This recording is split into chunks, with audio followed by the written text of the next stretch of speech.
Hello, my name is Taylor Franz from Taylor Made Tailoring, and today we are going to learn how to create a super cute keychain.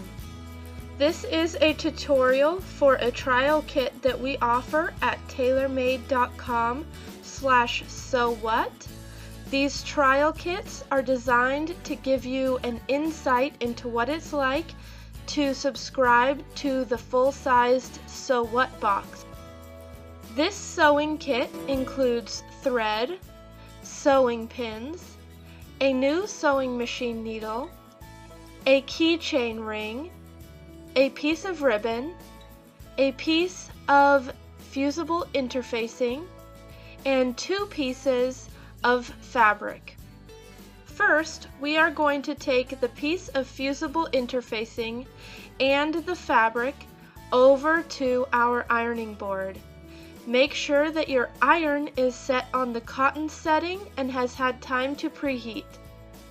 If you look closely at the white piece of interfacing, you can see that one side is shiny and the other side is not shiny.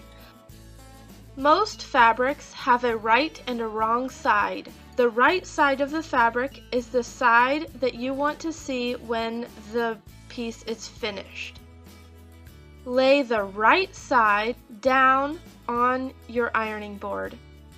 Then line up the interfacing with the shiny side down on top of the piece of fabric on your ironing board. Hold the iron on the interfacing for about 10 seconds and then check to see if the interfacing has been glued successfully to the fabric. Back at our workbench, we are going to pin everything together and get started sewing. First, take your ribbon and fold it in half, placing it so that the fold is to the inside of one of the hexagon pieces of fabric.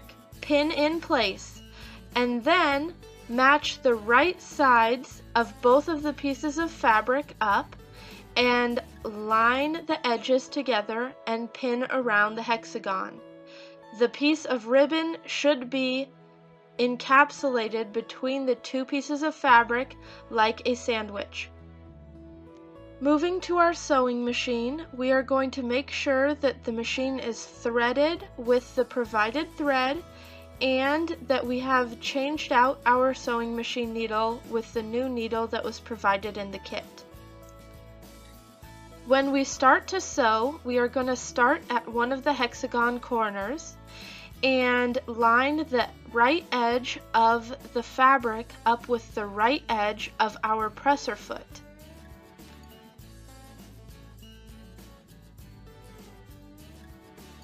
Make sure that you hold on to both tails of thread as you start sewing. Once you have sewn a couple stitches forwards, you can let go of the thread. Now we are going to back our stitch up a couple stitches. On this sewing machine, I hold down this lever while pressing on the foot pedal to sew backwards. Most sewing machines have either a lever or a button that is marked with a U-turn arrow. We are going to sew along this short edge of the hexagon. Once we reach the next corner, we're going to stop sewing. Make sure that when you have stopped, the sewing machine needle is down through all the layers of fabric. If your sewing machine needle has stopped in an upright position, do not try to use your foot pedal to make it go down into the fabric.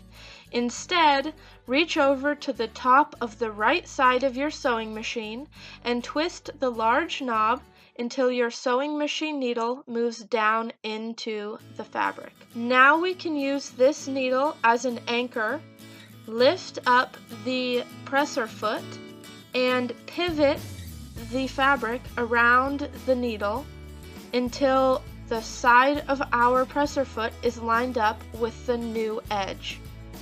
Continue sewing around the whole hexagon in this fashion. Make sure that you remember to stop and pull pins out. Do not sew completely around the hexagon. Instead, leave 2 edges unsewn. When you get to the last edge that you are going to sew, stop at the corner and then reverse stitch a couple stitches.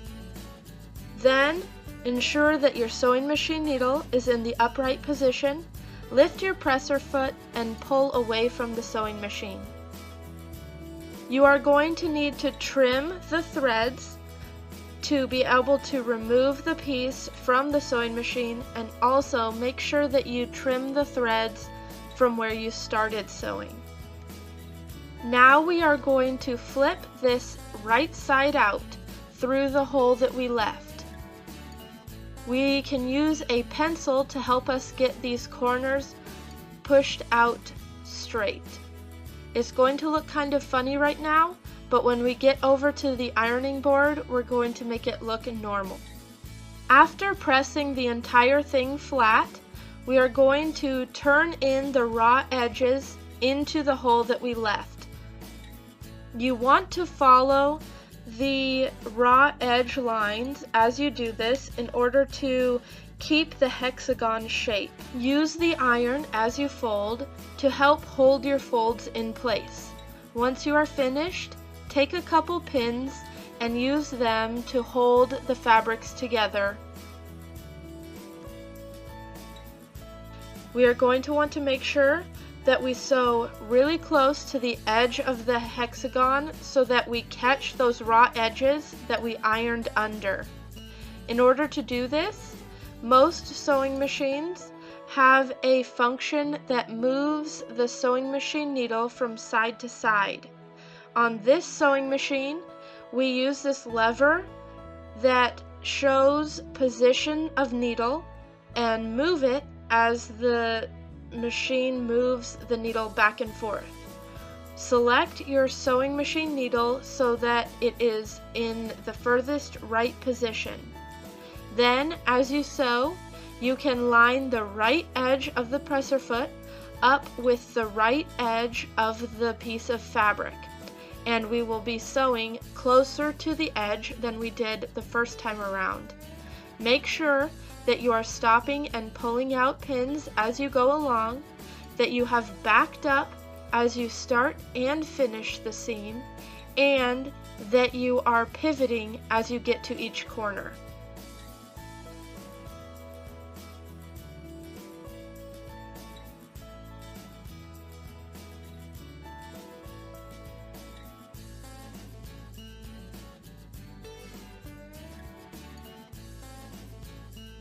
Now we can add the key ring, and then we have a wonderfully cute finished project. Good job! If you enjoyed this project or would like to learn more about the Sew What box, please subscribe and like this video, and head on over to tailormade.com/sewwhat. Thank you for watching.